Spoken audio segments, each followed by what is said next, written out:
Do you want to see something cool about when Jesus healed the demon-possessed Gerasene man?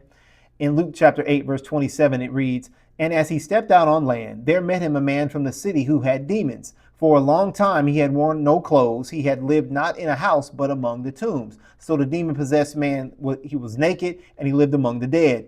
And after Jesus heals the man, we see in Luke 8:35, it says, "Then people went out to see what had happened, and they came to Jesus and found the man from whom the demons had gone, sitting at the feet of Jesus, clothed and in his right mind, and they were afraid." So we see the man sitting at the feet of Jesus, clothed and in his right mind. Remember that.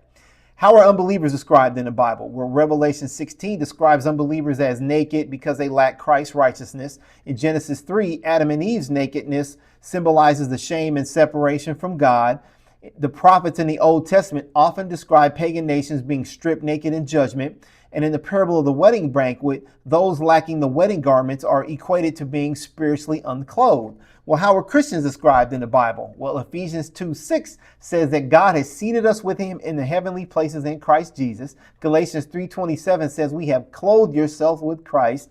And 1 Corinthians 2:16 says, but we have the mind of Christ. So the demon-possessed man who had been healed was sitting at the feet of Jesus, clothed and in his right mind. Christians are seated with Jesus in heavenly places, we have clothed ourselves with Christ, and we have the mind of Christ. So I think that's an interesting foreshadow with the healing of the demon-possessed man. I hope you found that as cool as I did.